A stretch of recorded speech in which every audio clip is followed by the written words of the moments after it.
लोहे की सलाख पर लगा खून, एक औरत के चीखने की आवाज, एक दर्दनाक हादसा, और अब एक गुमनाम शख्स किसी और के सामने खड़ा था। लेकिन कौन थी वो लड़की जिसके चेहरे पर ना कोई डर ना घबराहट? क्या ये इस जुर्म में भागीदार थी या वो थी शिकार? और कौन था वो शख्स? आइए देखते हैं जुर्म की दुनिया की एक और दिल दहला देने वाली सच्ची घटना। फिल्म अभिनेत्री जीनत खान लापता, फिल्म अभिनेत्री जीनत खान लापता, फिल्म अभिनेत्री जीनत खान लापता, फिल्म अभिनेत्री जीनत खान लापता, फिल्म अभिनेत्री जीनत खान लापता। कुत्ता तो साहब रख लो। फिल्म हीरोइन जीनत खान गायब, फिल्म हीरोइन जीनत खान गायब, फिल्म हीरोइन जीनत खान गायब।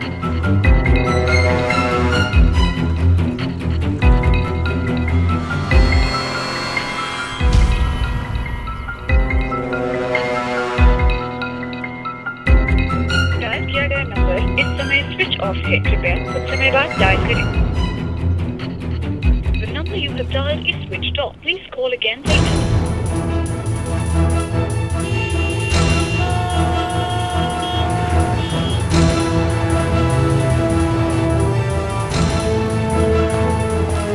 सलाम साहब।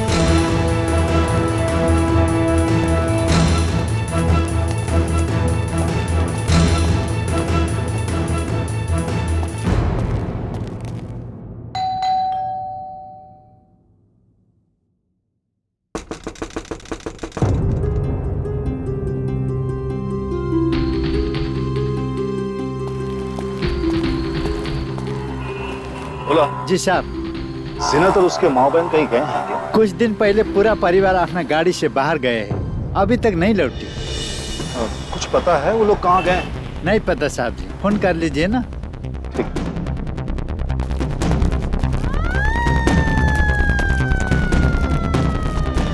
मुझे मेरी बेटी जीनत और उसके परिवार के बारे में रिपोर्ट लिखवानी है। अरे वो फिल्म वाली जीनत, कहाँ उसके बारे में रिपोर्ट लिखवा के आप मेरा और अपना समय वेस्ट कर रहे हैं? ये आप क्या बात कर रहे हैं इंस्पेक्टर साहब? मेरी बेटी लापता हो चुकी है, मैं उसकी रिपोर्ट लिखाने आया हूं और आप कह रहे हैं कि मैं आपका और मेरा टाइम वेस्ट कर रहा हूं। फिल्म प्रोड्यूसर दिनेश खन्ना 10 दिन पहले आपकी बेटी जीनत के बारे में कंप्लेंट लिखवा के गया है कि आपकी बेटी उसका सेट छोड़कर भाग गई। अच्छा एक बात बताइए, आप एक हीरोइन के बाप हैं, आपको 10 दिन के बाद पता चल रहा है कि आपकी बेटी गायब हो गई। इंस्पेक्टर साहब, मेरी बेटी जीनत की मां यानी कि मेरी बीवी अमीना से मेरा तलाक हुए काफी साल हो चुके हैं। मेरे 4 बच्चे रहते हैं उनके साथ। आज सुबह मुझे न्यूज़पेपर से पता चला कि मेरी बेटी जीनत लापता है। मेरी पूरी फैमिली में से किसी ने भी फोन नहीं उठाया। आप प्लीज उसे ढूंढिए। देखिए ये सही है कि आप एक हीरोइन के बाप हैं, लेकिन फिल्म इंडस्ट्री के बारे में हम आपसे ज्यादा जानते हैं। ये हीरोइनें हैं ना, ये प्यार करती हैं तो भी किसी से नहीं बताती, शादी करती हैं तो भी छुपाती हैं। हो सकता है आपकी बेटी ने भी ऐसा कोई स्टंट किया हो सकता है कि वो फॉरेन टूर पे गई हो डांस शो के लिए। अगर ऐसा होता तो मुझे नहीं बताती। आपकी बेटी कोई छोटी सी बच्ची नहीं है जो जंगल में घूमने गई है, गुम हो जाएगी। अरे पूरी फैमिली साथ में है, कहीं एंजॉय कर रहे होंगे, लौट आएंगे। रिलैक्स, आप जाइए घर पे, आराम कीजिए, जाइए।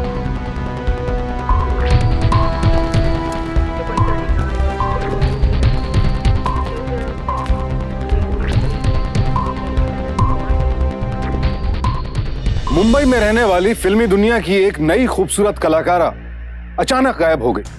जीनत खान के यूं अचानक गायब होने से उसके बारे में तरह तरह की बातें होने लगी। यहां तक कि पुलिस ने भी इस मामले को उतनी संजीदगी से नहीं लिया।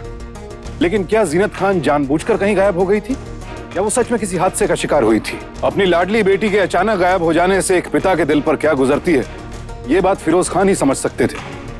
पुलिस और दुनिया की नजरों में उनकी बेटी शायद जानबूझकर कहीं भाग गई थी, लेकिन फिरोज खान के दिल को यह बात गवारा नहीं थी। वो बेहद परेशान थे क्योंकि उनकी बेटी के साथ साथ बाकी पूरे परिवार का गायब होना और फिर उन सबके फोन बंद आना अपने आप में काफी हैरानी की बात थी। और इसलिए पुलिस से मदद न मिलने के बावजूद एक पिता ने खुद सच्चाई का पता लगाने की ठानी। खबरदार! क्या हकीकत, क्या कहानी हो गई है वो जो है लाखों दिलों की जान, वो जो सुनहरे पर्दे की है मशहूर गुलबदन जीनत खान। बंद करो ये बकवास। उससे ऐसी बात करने वाले तुम होते कौन हो? जीनत खान का बाप। जैसे कि आप जानते हैं मेरी बेटी कई दिनों से लापता है। तो क्या आपको नहीं पता कि जीनत कहाँ है? शायद आपको पता होगा, न्यूज़पेपर में आपका इंटरव्यू छपा है। मेरी बेटी की तस्वीर हर चैनल में दिखाई जा रही है। कहीं ये कोई आपकी फिल्म का पब्लिसिटी स्टंट तो नहीं है? ये कोई स्टंट वेस्टंट नहीं है सर जी। जीनत को मैंने पूरे 50 लाख रुपए एडवांस में दिए हैं और फिल्म की शूटिंग पर लाखों रुपए खर्च कर चुका हूँ, और ऐसे में वो शूटिंग पर भी नहीं आ रही है। पता है आपको कितना नुकसान उठाना पड़ रहा है मुझे, और ऊपर से उसने अपना मोबाइल भी स्विच ऑफ कर रखा है ताकि वो हम लोगों को अवॉइड कर सके। मेरी बेटी ऐसी नहीं है जो बेवजह किसी को परेशान करे। छोड़िए सर जी, न जाने कितनी हीरोइनों के साथ काम कर चुका हूँ, सब के सब एक जैसी हैं। जरा सा चेहरे पर चूना क्या लगा, तेवर ही बदल जाते हैं। और मुझे तो ऐसा लगता है कि उसने जरूर किसी मालदार पार्टी से शादी कर ली। अब लौट के आए तो ठीक है, नहीं तो आपने जो अपनी बेटी से कमाया है वो मेरे नुकसान को भरने में काम आएगा। इतना आसान नहीं है दिनेश खन्ना को चूना लगाना। देखिए, मेरी बेटी आपको धोखा नहीं दिया, जरूर कुछ हुआ है मेरी जीनत के साथ।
बेटी, ये कॉन्ट्रैक्ट पेपर्स बाद में पढ़ते रहना, पहले अपने हाथों से सबको मिठाई खिला।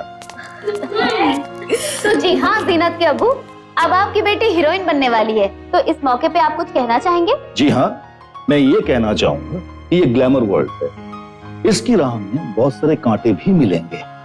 तुम्हें संभल संभल कर आगे बढ़ना होगा, पर तुम चिंता मत करना, हर मुश्किल में तेरे अब्बू हर समय तेरे साथ रहेगा। जानती अब्बू।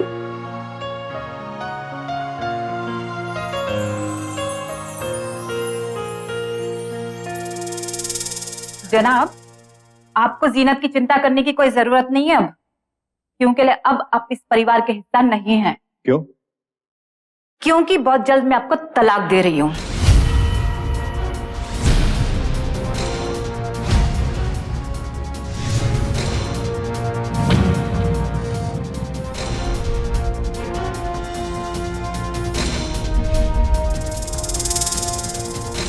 हाँ तो ठीक है, ले लो तलाक, पर ये मेरे भी बच्चे हैं और इनके बगैर मैं नहीं रह सकता। हाँ, आ जाना मिलने इनसे कभी कभी। खुश रहना, खुश।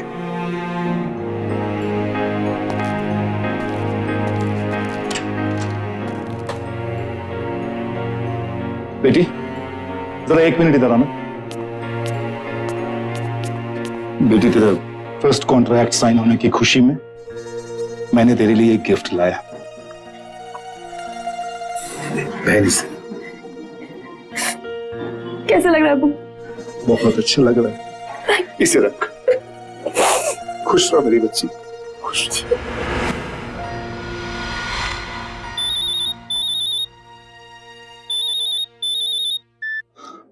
हेलो फिरोज, ये क्या सुन रहा हूं मैं? तेरी बेटी जीनत लापता है? सिर्फ जीनत नहीं, मेरे सारे बच्चे गायब हो गए, अपनी अम्मी अमीना सहित। किसी का भी फोन नहीं लग रहा और पुलिस भी इस केस को इजी ले रही है। तू फिक्र मत कर, मेरा एक दोस्त है, मोबाइल कंपनी में काम करता है। सबसे पहले मुझसे ये पता करेंगे कि तुम्हारे बच्चों ने लास्ट कॉल कहां से किया था। आज टेक्नोलॉजी इतनी आगे बढ़ चुकी है कि मोबाइल ट्रैकिंग से किसी का भी लोकेशन पता किया जा सकता है। मैं अभी उससे बात करता हूँ। ओके,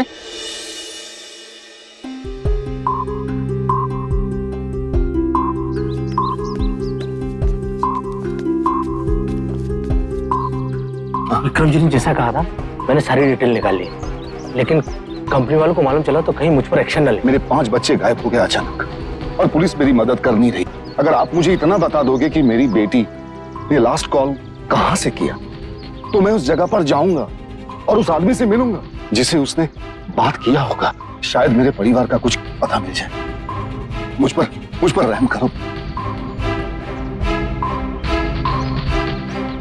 लास्ट कॉल अलीबाग से किया गया था। वहां मेरा एक फार्म हाउस है जो मैंने डिवोर्स के बाद जीनत की मदर को दिया था। Thanks Praveen. Okay, thanks so much. Thank you Praveen, thank you. फिल्मी दुनिया के लिए जीनत का गायब होना मानो उसका कोई नया शगुफा था, अपने प्रोड्यूसर की फिल्म ना करने का एक बहाना। लेकिन फिरोज खान जानते थे कि उनकी बेटी किसी को धोखा नहीं दे सकती और ना ही कोई गलत काम कर सकती थी। वो तो उनकी सबसे लाडली बेटी थी, एक ऐसी डोर थी जिसने उन्हें पत्नी से तलाक के बावजूद परिवार के साथ जोड़ रखा था। फिरोज खान ने अपने बच्चों को ढूंढने में दिन रात एक कर दिया और आखिर अपने एक दोस्त के जरिए एक मोबाइल कंपनी में काम करने वाले शख्स से उन्हें यह पता चला कि जीनत के फोन से जो आखिरी कॉल किया गया था वो अलीबाग से किया गया था और ये फोन जिस नंबर पर किया गया था वो उनकी छोटी बेटी आलिया का था।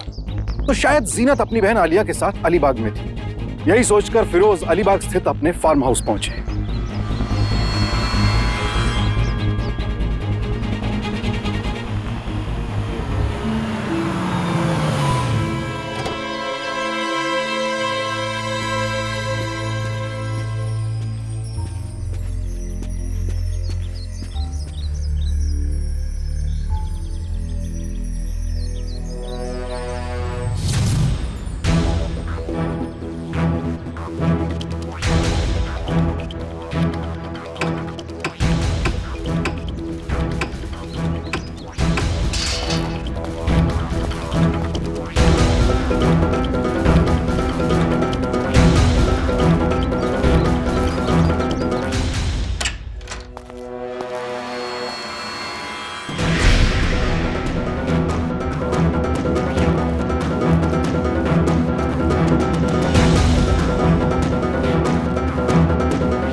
ये सारी चीज चल गया।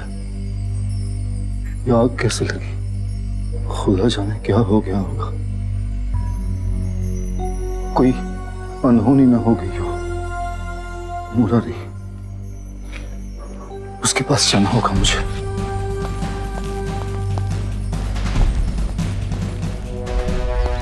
मुरारी, मुरारी। अरे साहब, आप यहाँ बहुत दिनों के बाद। तुम्हें तो फार्म हाउस की देखभाल करने के लिए रखा गया था, पर तुम उसकी रखवाली छोड़कर घर पे क्या कर रहे हो? वहाँ से तो मुझे बहुत दिन पहले काम से निकाल दिया गया। निकाल दिया गया? किसने? वो अल्ताफ साहब ने साहब, और मेरी जगह पे नसीर नाम के लड़के को काम पर रख लिया। वहाँ तो कोई है नहीं। और वहाँ आग कैसे लगी और कब? अब ये मैं कैसे बता सकता हूँ साहब, मुझे कुछ नहीं मालूम साहब।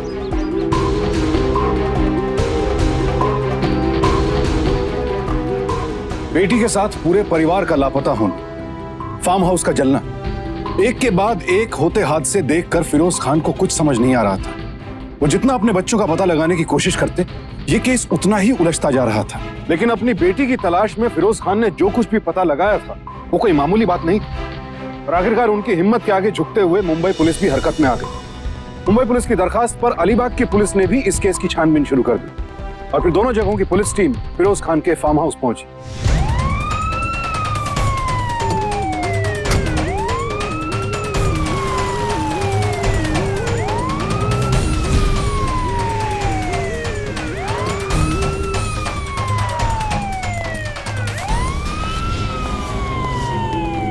आइए इंस्पेक्टर साहब, आइए। ये देखिए, ये देखिए। कमाल है, मेरे एरिया में इतना बड़ा आगजनी का हादसा हुआ है और मुझे पता तक नहीं चला। इंस्पेक्टर कदम, अगर किसी ने आग लगने की रिपोर्ट लिखाई होती तब तो पता चलता। इंस्पेक्टर साहब, मेरी पूरी फैमिली इस आग में। नहीं फिरोज जी, हमें नहीं लगता कि आग लगने के दौरान यहाँ कोई था, क्योंकि अगर यहाँ कोई होता तो हमें कोई ना कोई सुराग जरूर दिखता, जैसे कहीं कुछ जले हुए कपड़े या फिर किसी का जला हुआ शरीर। इंस्पेक्टर कुलकर्णी, आपको क्या लगता है ये आग कैसे लगी होगी?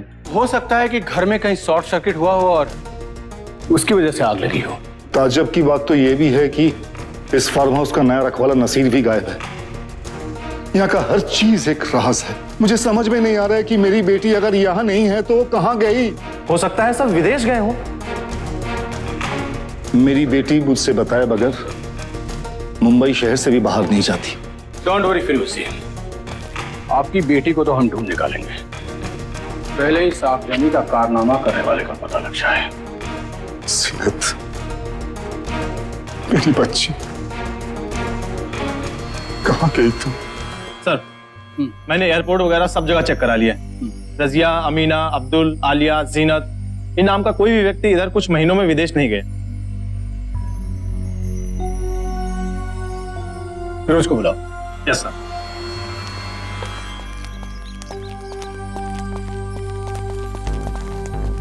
फिरोज साहब, आपके बेटे जीनत कुछ दिनों से लापता है। क्या उनका अपहरण हुआ है? मुझे नहीं पता। कहीं ऐसा तो नहीं आपकी बेटी पब्लिसिटी पाने के लिए यह कदम उठाया हो? क्या बकवास कर रहे हैं आप? इतने दिनों से जीनत का कुछ पता नहीं चला और आप लोगों को इसमें स्टंट नजर आता है। किसी की जान पर बनी है और आप लोग इसमें मसाला ढूंढ रहे हैं। होगी आपके लिए एक्ट्रेस, पर मेरी बेटी लापता है। मेरी लाडली, फर्माबरदार, भोली जीनत। फिर आप लोग क्या समझेंगे कि इस समय एक बाप के दिल पर क्या बीत रही है। आप लोगों को तो अपने रसाले के लिए मसाला चाहिए, पर मुझे मेरी बेटी की तलाश में जाना। रास्ता छोड़िए मेरा। सर सुनिए सर, सुनिए सर, प्लीज सर, ये लोखंडे केस का कुछ कर यार। हाँ सर। ऊपर से इतना प्रेशर ना दिमाग खराब हो गया। कुछ पता चला इंस्पेक्टर साहब? देखिए, वो हम पता लगाने की कोशिश कर रहे हैं। जैसे हमें शक है कि ये फार्म हाउस खुद नहीं जला है, बल्कि उसे जलाया गया है। जलाया गया? पर कौन और क्यों ऐसा करे? तो मुझे ये बताओ कि अमीना के साथ तुम्हारा तलाक होने के बाद उसका किसी गैर मर्द के साथ ताल्लुकात था? इंस्पेक्टर साहब, मेरे बीवी के 2 और पति हैं। अच्छा। दूसरे पति का नाम था रुस्तम। उनके साथ अमीना का रिश्ता ज्यादा दिन नहीं। फिर वो अल्ताफ से निकाह, जो उसे 15-16 साल का कम उम्र था। ये अमीना के बाकी दोनों पतियों के बारे में कोई जानकारी, कोई कांटेक्ट नंबर है तुम्हारे पास? जी, ये तो इस आदमी को बुलाओ। Okay sir. अमीना के साथ तुम्हारा तलाक क्यों? कोई रीजन? इंस्पेक्टर साहब, मेरे बीवी के चाल चलन ठीक नहीं है।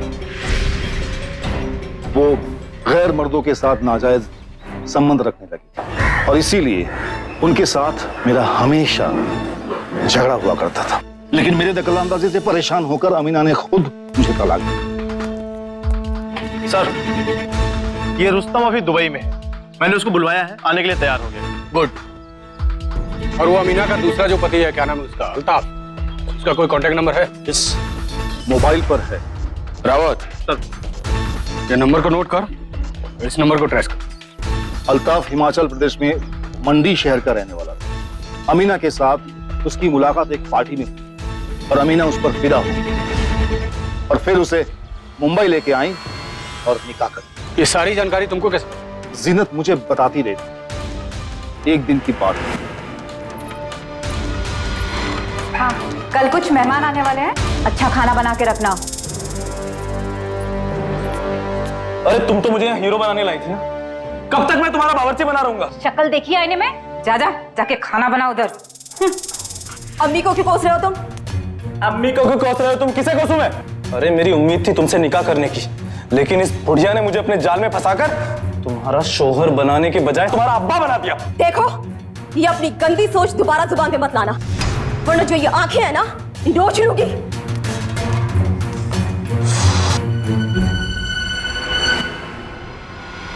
इंस्पेक्टर साहब, जब जीनत ने अल्ताफ की मुझसे शिकायत की तो मैंने उससे झगड़ा भी किया था, पर वो अमीना के बल पर कूदता था। और जब मैंने इस संबंध के बारे में अमीना से बात करनी चाहिए तो मेरी एक भी बात नहीं सुनी। ये कहते कि अगर मैं उनके घरेलू मामले में दखलंदाजी करूं तो वो मुझे मेरे बच्चों से मिलने नहीं देंगे। मुझे यकीन है कि मेरे परिवार के गायब होने के पीछे इस अल्ताफ का हाथ जरूर है। देखो, इसमें किसका हाथ है और ये किसने किया है, ये ढूंढना हमारा काम है और वो हम पता लगा के रहेंगे। दावत, मीना की फाइल लेके जा। फिरोज खान के बयान ने इस केस को एक नया ही रुख दे दिया। अब पुलिस के लिए अमीना के दूसरे शौहर मोहम्मद रुस्तम और तीसरे शौहर अल्ताफ खान का बयान लेना भी जरूरी हो गया था। हो सकता है इन दोनों में से ही कोई इस हादसे के लिए जिम्मेदार था, क्योंकि इन दोनों के पास इस हादसे को अंजाम देने की ठोस वजह थी। मोहम्मद रुस्तम अमीना की करोड़ों की संपत्ति का मालिक बन सकता था और अल्ताफ खान अमीना से नफरत करता था और उनकी बड़ी बेटी जीनत से निकाह करना चाहता था। या फिर सच कुछ और ही था। मुंबई पुलिस ने मोहम्मद रुस्तम का तो पता लगा लिया था, लेकिन अल्ताफ खान का पता लगाना अभी बाकी था।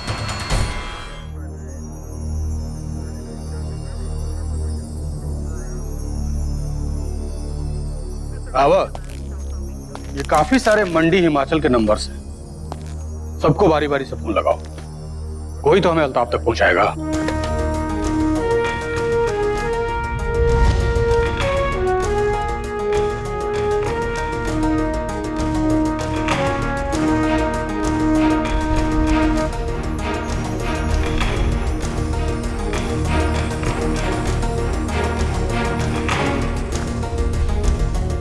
हाँ जी, मैं मुंबई पुलिस से इंस्पेक्टर रावत बोल रहा हूँ। मुझे अल्ताफ का एड्रेस चाहिए था। 1 minute.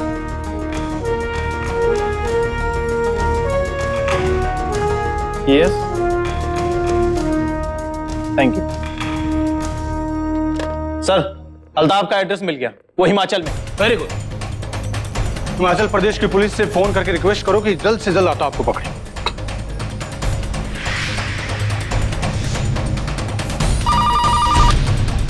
Yes, inspector Gautam speaking. Sir, मैं मुंबई पुलिस से इंस्पेक्टर रावत। ओके।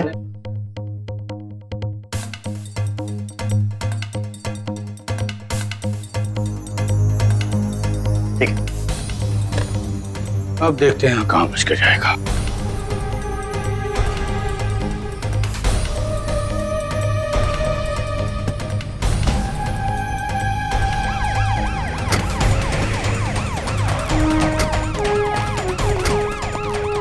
चल, कहाँ जा रहा भाग के? गाड़ी क्यों ब्लॉक कर दी? चल, तुझसे कुछ पूछताछ करनी है। मैंने क्या किया साहब? चल उसको गाड़ी में। चल।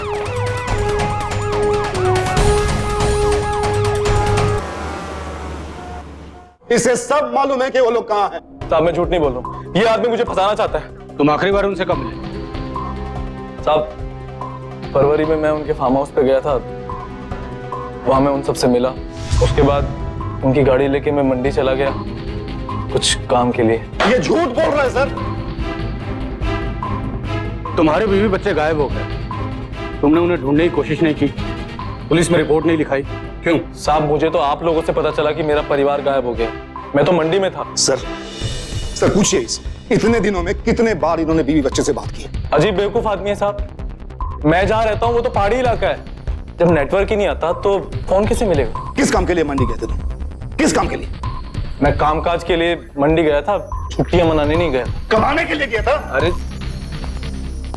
ये आदमी अपने बीवी के पैसों से ऐश करता है, ये क्या कमाएगा? जीनत ने मुझे तुम्हारे बारे में सब कुछ बताया। अरे फिर तेरे लड़की कौन सी दूध की धुली है? किसी के साथ गुलछर्रे उड़ा रही होगी या फिर किसी के साथ रंगोली बना रही होगी। पीछे हटिए आप।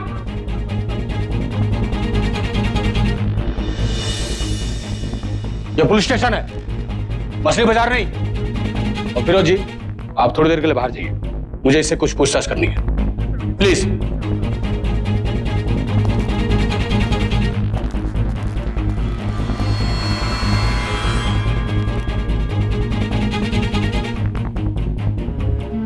तुम मुझे सच सच बताओ कि तुमने उनके साथ क्या किया। किस आधार पे शक कर रहे हैं साहब कि मेरी बीवी मुझसे 15 साल बड़ी? इस फिरोज ने आपके कान भरे हैं साहब, इसी ने आपके दिमाग में जहर घोला है। मैंने कुछ नहीं किया। अगर तुमने कुछ नहीं किया तो आखिर ये कौन कर सकता है? तुम्हें खुद किसी पे शक है? साहब मुझे एक आदमी पे शक है, अमीना का दूसरा शौहर रुस्तम। ये तुम किस आधार पे कह रहे हो? साहब मेरी बीवी हमेशा के लिए दुबई जा रही थी, उसने सारी प्रॉपर्टी और करोड़ों रुपए की पावर ऑफ अटर्नी रुस्तम के नाम कर दी थी। व्हाट? झटका लगा ना साहब, मुझे भी लगा साहब। मौजूदा शोहर के होते हुए यानी मेरे होते हुए उसने करोड़ों की प्रॉपर्टी उस आदमी के नाम कर दी। साहब मेरे लिए ये सिर्फ एक पहेली, मैं भी नहीं समझ पा रहा। मैं इतना कह सकता हूँ साहब कि उस आदमी ने जब वो करोड़ों की पावर ऑफ अटर्नी अपने हाथ में देखी होगी तो सोचा होगा कि अमीना को अगर मैं अपने रास्ते से हटा दूं तो वो सारी प्रॉपर्टी उसकी हो सकती है। मुझे शक है साहब कि उसने ही अमीना को मार दी।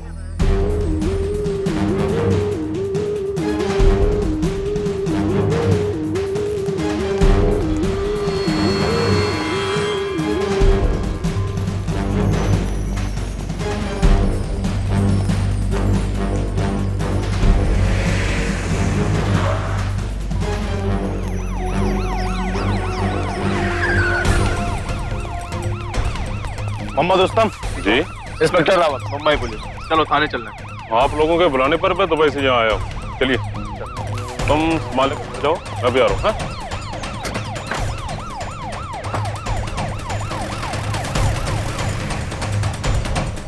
पता तूने अमीना और उसके बच्चों को कहां पर छुपा कर रखा है? मैंने किसी को नहीं छुपाया सर, बल्कि मैं तो खुद उन्हें लेकर परेशान हो रहा हूँ।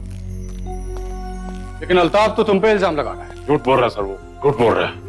अच्छा, तुमने अमीना पे ऐसा कौन सा जादू चला दिया कि अपने शौहर के होते हुए उसने पावर ऑफ अटर्नी तुम्हारे नाम पे कर दिया, जबकि बहुत पहले तुम लोग अलग हो चुके? आपकी बातों में दम है, लेकिन इसमें मेरी कोई गलती नहीं है। अमीना तो आपको पसंद नहीं करती थी, इसलिए उसने वापस मेरे साथ संबंध बना लिए।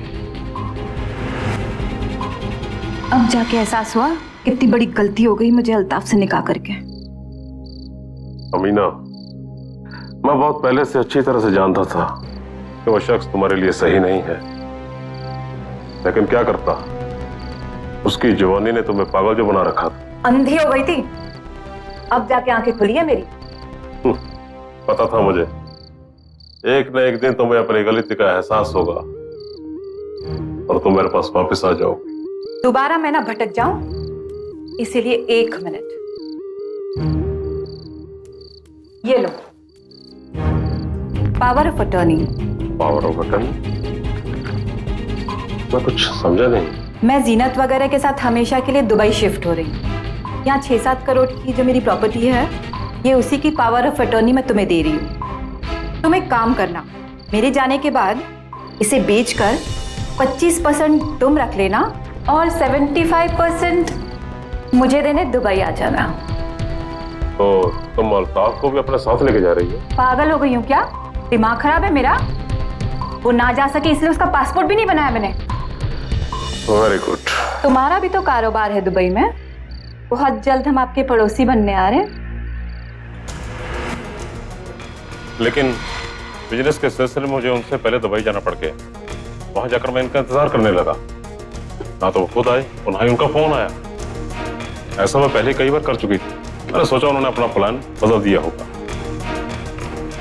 इसी बात को मैंने सीरियसली नहीं लिया। लेकिन जब लगातार उनका फोन स्विच ऑफ आ रहा था तो तुमको कुछ अजीब नहीं लगा?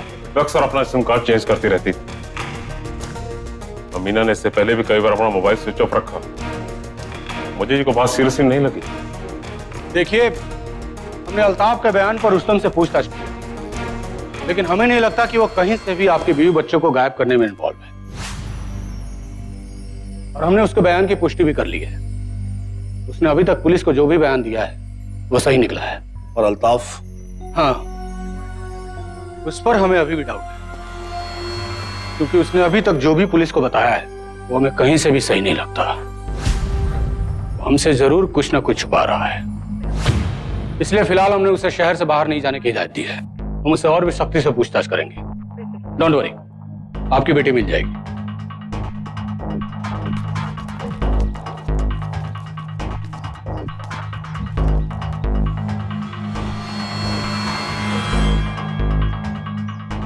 साहब, वो नेपाल जाने की तैयारी कर रहा है। ठीक है।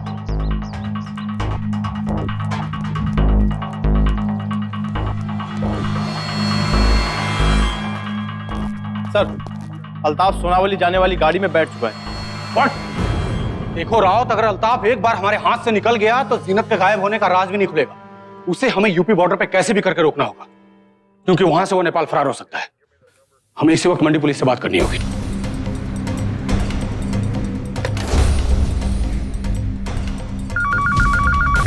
Can Mandi police station.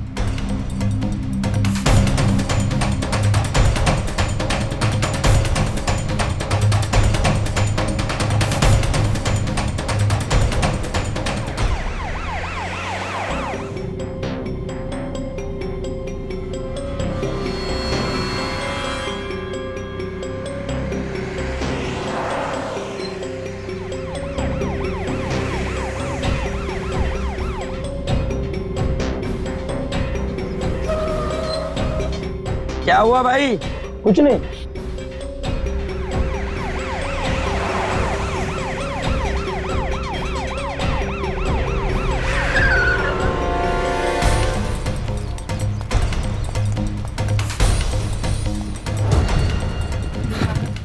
बहुत होशियार बनता है। तेरी होशियारी मैं निकालता हूँ। चल। सर, मैंने कुछ नहीं किया सर। डालो इसको गाड़ी में।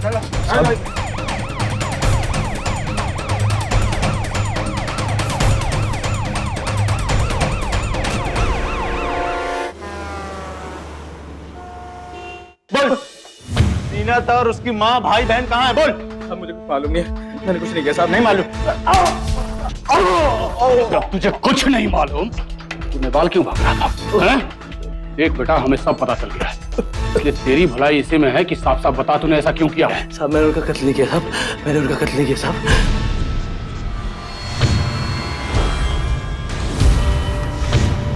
अभी तो हमने ऐसा कुछ बोला ही नहीं कि उनका कत्ल हो गया है। फिर तू क्यों तोते की तरह रट्टा मार रहा है कि उनका कत्ल हो गया है? हैं? बोल। साहब, मुझे कुछ नहीं। रावत सर, यार बेकार है, हम ही खामखा मेहनत कर रहे हैं। ये कुछ नहीं बताने वाला। एक काम कर, इसको बाहर ले जाए, गोली मार दे, ठोक दे। नहीं साहब। प्रेस वालों को बोल देंगे कि लॉकअप तोड़ के भाग रहा था, इसलिए इसका एनकाउंटर करना पड़ेगा। बता। वो जल्दी बोल। मैंने अमीना और आलिया का कत्ल किया है। अल्ताफ खान का ये इकबाल जुर्म तो बस एक शुरुआत थी। अभी ये जानना बाकी था कि उसने किस तरह इस खौफनाक हत्याकांड को अंजाम दिया। फिलहाल फिरोज खान इतना जान चुके थे कि उनकी पत्नी और उनकी बेटी आलिया का कत्ल हो चुका है, लेकिन उनकी लाडली बेटी जीनत अब भी लापता थी और वो पूरी शिद्दत से उसे ढूंढ रहे थे। लिहाजा अल्ताफ के बयान के बाद वो पुलिस के साथ अपने फार्म हाउस पहुंचे, उस सच को जानने जिसकी कोई कल्पना भी नहीं कर सकता। आलिया, आलिया मेरी बच्ची। फिरोज, मेरी बच्ची। मेरी बच्ची। सर, इनकी फैमिली में तो 5 लोग थे, लेकिन यहाँ बॉडी सिर्फ 2 लोगों की मिली है। बोल, मेरी सीनत दो बच्चे कहाँ हैं? नहीं कहा ना, मुझे नहीं पता। बोल। दुबई गए होंगे जी। रोज जी, संभालिए अपने आप को। ये अभी अपनी जबान नहीं खोलेगा। हटा इसको यार, ले जाओ। ले जाओ। ये गड्ढा इसने खुद नहीं खोदा होगा, क्योंकि नासिर के साथ मिलकर भी इतना बड़ा और गहरा गड्ढा खोदना बहुत ही मुश्किल होगा। यह गड्ढा खोदने के लिए उसने जरूर आसपास के मजदूरों से हेल्प ली होगी। पानी टाकी के लिए मैंने 8 फीट गड्ढा खोदा था, लेकिन मुझे मालूम नहीं था कोई यहाँ पे लाश फेंक के जाएगा। पक्का तुमने 8 फीट गड्ढा खोदा था? हाँ साहब, 8 फीट। रावत, उसने इस आदमी से 8 फीट गड्ढा खुदवाया था, तो क्या उसने पहले 2-3 फीट गड्ढे को मिट्टी से ढका, उसके ऊपर से लाश डाली और उसके ऊपर से फिर से मिट्टी डाली? आप सही सोच रहे हैं इंस्पेक्टर कुलकर्णी। इस खड्डे को हमें और खोद कर देखना चाहिए। सर, कम से कम 2-3 फीट और खुदवाएं। राइट, और खोदो इसको।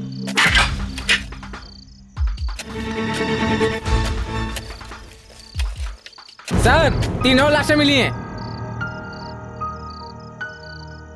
फिरोज जी संभालिए। फिरोज साहब, संभालिए अपने आप। प्लीज जरा पहचानने की कोशिश कीजिए कि इनमें से कोई है या नहीं। फिरोज साहब, हम आपके दर्द को समझते हैं, लेकिन आपको पहचानना तो पड़ेगा। संभालिए अपने आप को।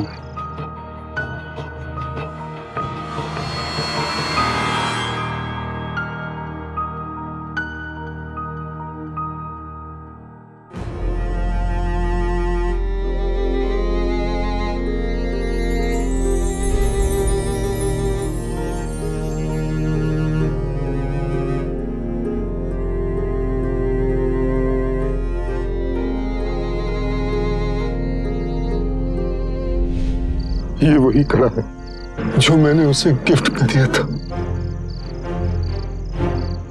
इंस्पेक्टर साहब, यही जीनत है। क्या हो गया सब मेरे बच्चे? जिन 3 लाशों को तूने सबसे नीचे दफनाया था वो हम बरामद कर चुके हैं। अब फटाफट बक के उन 5 का कत्ल तूने क्यों किया? और झूठ बोलेगा ना तो ठोक डालेंगे तुझे और एनकाउंटर की कॉपी जमा कर देंगे। बोल। अमीना मुझे शोर नहीं, पैर की जूती मारती थी साहब, पैर की जूती। उसने मुझे हीरो बनाने का झांसा दिया, उसने मुझसे पैसे ठगे और तो और लोगों के सामने मेरी बेइज्जती करने में भी नहीं चूकती थी। वो जीनत से शादी करना चाहता था, निकाह करना चाहता था साहब, लेकिन उस बुढ़िया ने मुझसे धोखे से निकाह कर लिया, मुझे अपना शौहर बना लिया साहब। इसीलिए तूने उसे मार डाला? नहीं साहब, मुझे गुस्सा तो तब आया साहब जब मुझे पता चला कि वो अपने पूरे परिवार के साथ हमेशा के लिए दुबई शिफ्ट हो गई, मुझे अब भिखमंगा अकेला छोड़ के। और तो और मेरे शरीर गुस्से से तब जलने लगा जब मुझे पता चला। ये लो power of attorney. Power of attorney?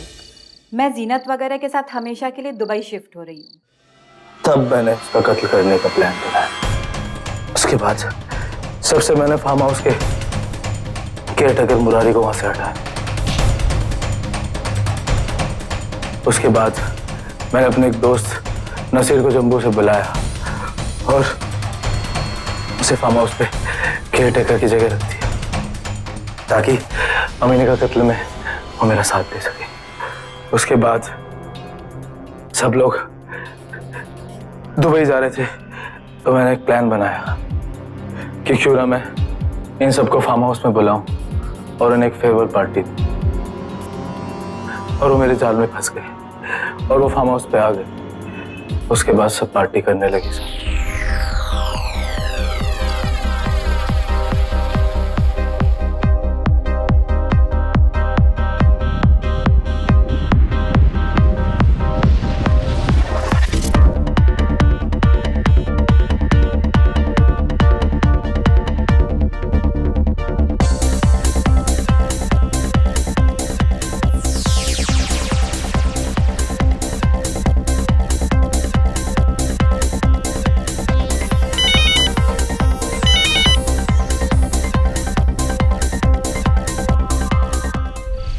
आज इतने मेहरबान कैसे? इसमें मेहरबानी की क्या बात है? शौहर हो तुम्हारा, हक बनता है मेरा। तुमने मेरा ख्याल रखना छोड़ दिया तो क्या हुआ? क्या मतलब? हमेशा के लिए दुबई जा रही हो मुझे यहाँ छोड़ के? मुझे नहीं ले जाओगी साथ? तुम्हारी वहां कोई जरूरत नहीं है। यहाँ की प्रॉपर्टी की पावर ऑफ अटर्नी तुमने अपने दूसरे शौहर के नाम कर दी। अरे कम से कम यहाँ की प्रॉपर्टी तो मेरे नाम कर जाती। ये भी नहीं सोचा मैं कैसे जीऊंगा यहाँ भिखमंगों की तरह? मेरी जिंदगी है, मैं जो चाहूं करूं, जैसे चाहूं जीऊंगी। और वैसे भी अब हमारा रिश्ता पहले जैसा नहीं रहा। ठीक कहा अमीना, अब हमारा रिश्ता पहले जैसा नहीं रहा और अब तुम भी नहीं रहोगी साथ। तुम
अल्ताफ, ये आवाज कैसी थी? मैंने तुम्हारी अम्मी को मार डाला।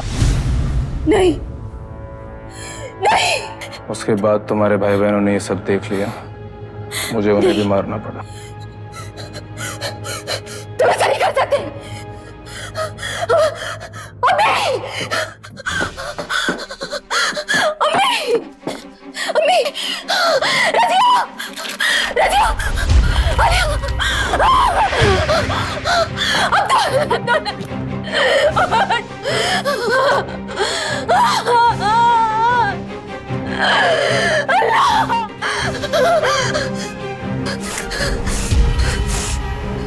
जल्लाद, तुमने सब खत्म कर दिया, सबको मार डाला। मैं तुम्हें नहीं छोड़ूंगी, नहीं छोड़ूंगी। मैं शुरू से जानती थी कि तुम जल्लाद हो, लेकिन अब भी बहुत देर में जाना। अब बस। मैं तुम्हें बहुत प्यार करता हूँ। अब हमारा रास्ता साफ हो गया, हम दोनों निकाह करके बहुत खुश रहेंगे जीनत। तुम सिर्फ निकाह करने से बेहतर है कि मैं बात को अपने गले से लगा दूं। अल्लाह, प्यार से इतनी देर से समझा रहा हूँ, बात समझ में नहीं आ रही है। ले फिर से, अब तू भी मर मर।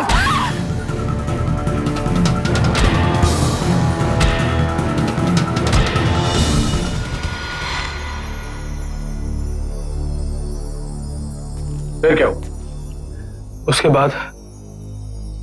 उसके बाद मैंने अपने दोस्त नसीर की हेल्प से जीनत, अब्दुल और रजिया को मारकर एक गड्ढे में डाल दिया और ऊपर से पत्थर और मिट्टी से ढक दिया।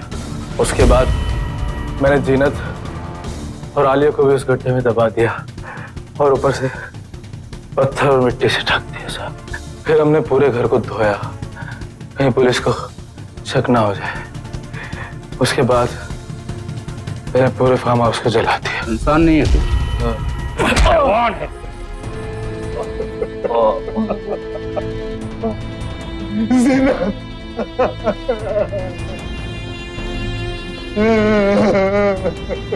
ये फिरोज खान की हिम्मत और पहल का नतीजा था कि उनकी बेटी के साथ साथ उनके पूरे परिवार के अचानक लापता हो जाने की दर्दनाक सच्चाई सबके सामने आ सकी। एक पिता के लिए इससे खौफनाक बात और क्या होगी कि उसकी आंखों के सामने उसके बच्चों की लाशें पड़ी।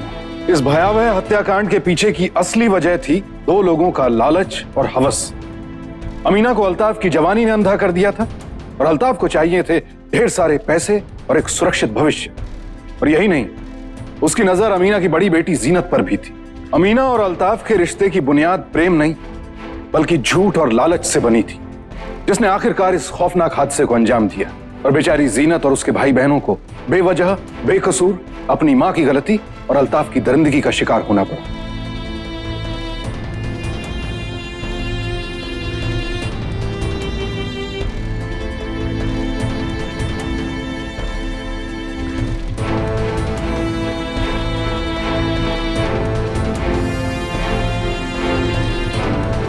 कल आपसे फिर मुलाकात होगी एक और सत्य घटना के साथ।